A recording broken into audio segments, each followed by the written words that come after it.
Assalamualaikum warahmatullahi wabarakatuh. Hari ini kita bahas tentang skema penulisan dari penelitian. Dalam hal ini saya tekankan ke arah skripsi, di mana skripsi itu terdiri dari 5 bagian. Yang pertama ada bab 1, pendahuluan, kemudian bab 2, landasan teori, bab ketiga, metode penelitian, keempat, pembahasan, dan kelima adalah kesimpulan dan saran.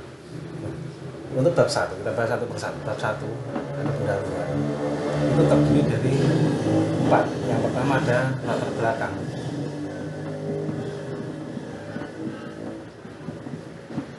Nah, di sini dituangkan semua yang menjadi latar belakang atau yang mendasari kenapa sebuah penelitian ini dilakukan. Kenapa masalah itu diangkat. Nah, latar belakang itu atau mengangkat permasalahan yang ada paling mudah atau bisa dilakukan dengan mudah dengan berdasarkan 3 hal seperti yang sudah saya sampaikan kemarin. Yang pertama adanya gap dalam teori, yaitu ada 2 teori atau lebih yang bertentangan atau membahas sesuatu yang sama, tetapi konsepnya beda atau hasilnya beda. Yang kedua, gap pada penelitian terdahulu,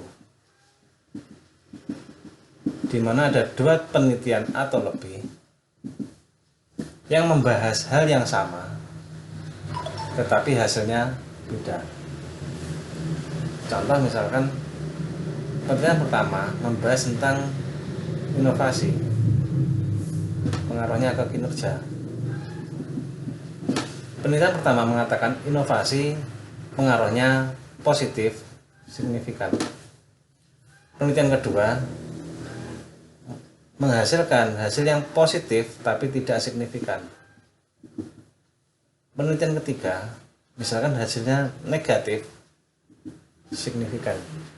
Nah, karena ada 3 penelitian yang beda, maka kita mencoba membuktikan mana penelitian 1, 2, atau 3 yang berlaku di lokasi yang kita teliti. Jadi di lokasi yang akan kita teliti, kita lakukan penelitian dengan menggunakan pengaruh inovasi terhadap kinerja dengan variabel yang hampir sama dengan penelitian 1, 2, dan ketiga, dengan tujuan adalah membuktikan penelitian mana yang benar, apakah 1, 2, atau 3 yang benar-benar berlaku di lokasi yang kita teliti. Nah, semisal penelitian ini menghasilkan hasil yang pertama, misalkan hasilnya sama-sama positif dan signifikan, berarti penelitian di lokasi yang kita teliti didukung oleh penelitian yang pertama tetapi bertentangan dengan penelitian kedua dan bertentangan dengan penelitian yang ketiga.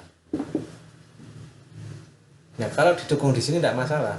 Yang jadi masalah adalah saat bertentangan dengan penelitian yang lain. Maka kita harus cari tahu sebabnya. Ini nanti dituangkan dalam pembahasan.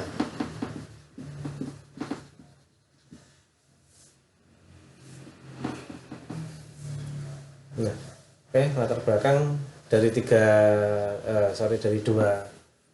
sumber, yaitu gap penelitian, gap teori, dan yang ketiga adanya fenomena bisnis.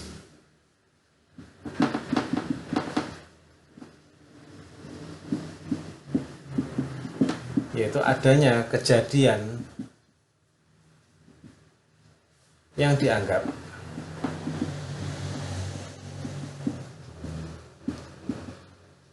bisa berpengaruh kepada bisnis. Misal pandemi.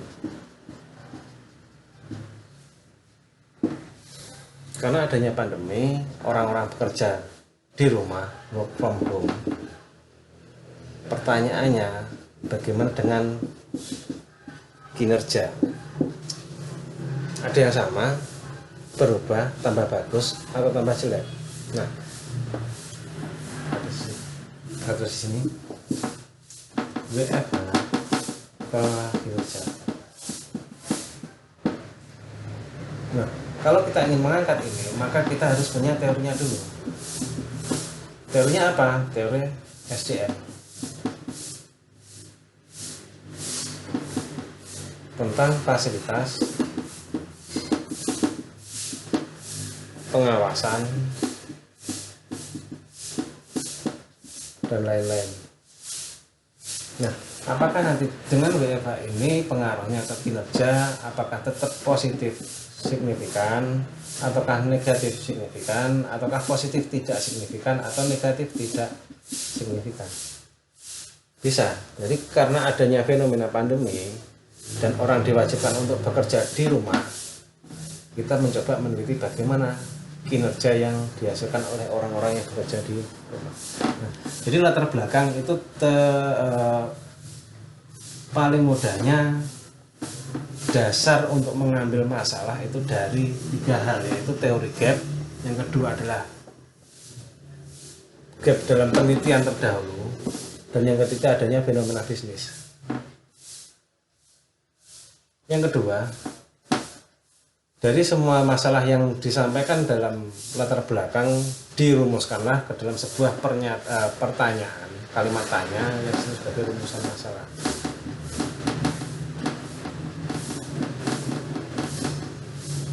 Dan rumusan masalah ini berusaha untuk diselesaikan sehingga memiliki tujuan dari penelitian.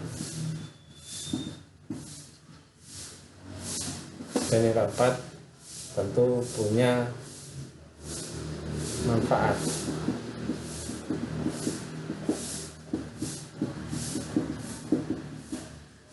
Antara rumusan masalah dengan tujuan di sini jumlahnya harus sama.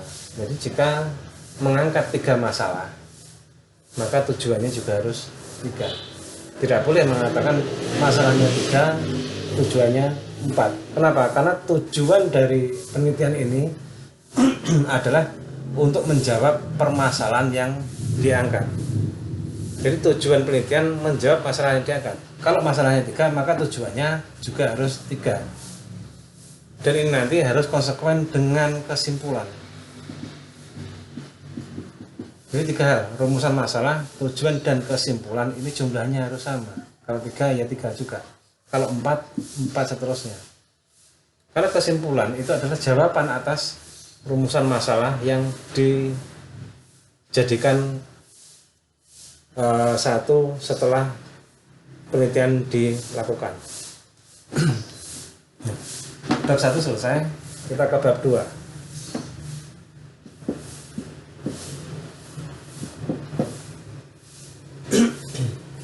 Bab 2 adalah tinjauan pustaka.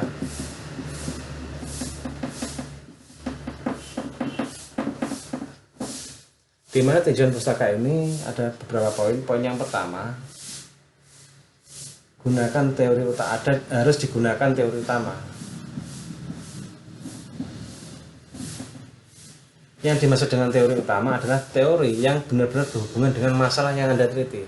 Contoh misalkan meneliti tentang inovasi dengan kinerja, bagaimana pengaruh inovasi terhadap kinerja, maka yang digunakan teori utamanya adalah teori inovasi dan teori kinerja. Selain menggunakan teori utama, digunakan juga teori pelengkap atau teori pendukung.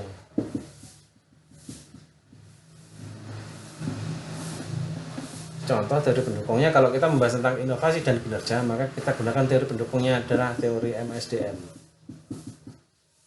Bagaimana bagaimana pendanaan yang digunakan untuk inovasi. Teori yang digunakan adalah teori keuangan, bisa juga. Masalah pendanaan, biaya inovasi, dan sebagainya. Nah, teori keuangan ini adalah teori pendukung dari teori utama, yaitu inovasi dan kinerja. Oke, teori utama sudah. Yang kedua, di dalam tinjauan pustaka juga disebutkan juga tentang kajian teori ini, teori pendukung, dan juga ada kajian tentang objek.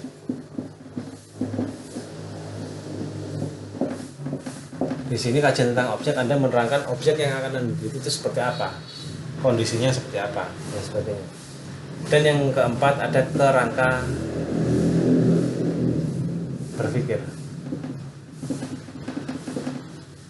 Yang disebut sebagai kerangka berpikir itu adalah outline, tema dari penelitian yang Anda jalankan. Jadi misalkan bagaimana pengaruh inovasi tadi. Inovasi misalkan Anda bagi menjadi 3. Inovasi produk, terus kemudian inovasi proses, ini strategi inovasi. Kemudian yang ketiga adalah inovasi organisasi, bagaimana pengaruhnya terhadap kinerja. Nah, ini contoh gambaran dari kerangka berpikir. Ini yang paling simpel. Jadi ada kerangka berpikir di sini menyebutkan kerangkanya adalah bagaimana pengaruh antara inovasi produk, proses ke kinerja. Tanda panah di sini kenapa sendiri-sendiri? Karena ini bisa berarti 2 hal. Yang pertama adalah tanda ketiga ini, inovasi ini baik produk, proses maupun organisasi berpengaruh bersama-sama terhadap kinerja atau dia berpengaruh secara sendiri-sendiri. Yang bersama-sama disebut sebagai simultan. Oke, bab 2 selesai. Penulisan ke bab 3.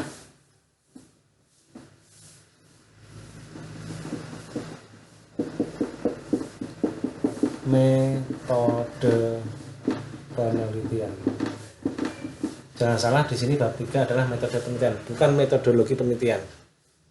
Metode penelitian itu adalah cara penelitian, sedangkan metodologi penelitian adalah ilmu yang mempelajari tentang metode penelitian. Jadi jangan sampai salah, di bab 3 nanti ditulisnya metode penelitian, bukan metodologi penelitian. Di sini sebutkan Anda bagaimana sampelnya seperti apa, teknik pengambilan sampel, kemudian lokasi penelitian,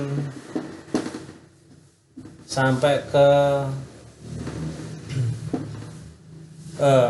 alat analisisnya,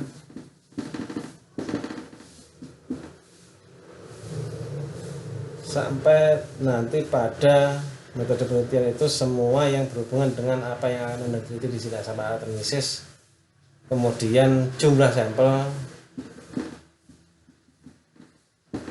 dan sebagainya. Baru kemudian bab 4. Nah, tambahan di sini. Yang disebut seperti SPSS dan sebagainya itu bukan alat analisis. SPSS itu adalah alat statistik. Jadi alat analisis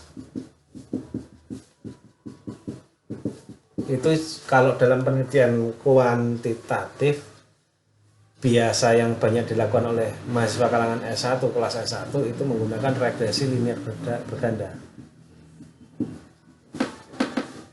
Regresi linier ini yang disebut sebagai alat analisisnya, atau bisa juga menggunakan SWOT. SWOT-nya ini disebut sebagai alat analisis, atau menggunakan balance scorecard. Ini yang disebut sebagai alat analisis. Nah, kalau SPSS bagaimana, Pak? SPSS itu adalah alat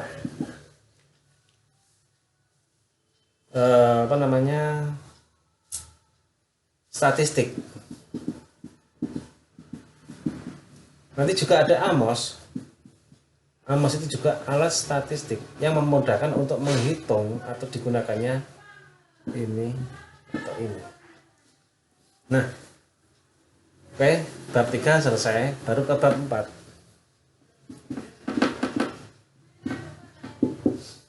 Pembahasan. Di sini Anda tuangkan semua pembahasan mulai dari karakteristik sampel yang Anda teliti sampai pada nanti hasil penelitian. Dan yang terakhir ada bab 5. Bab 5 saya hapus.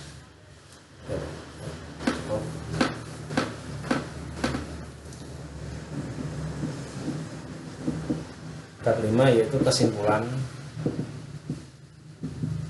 dan saran.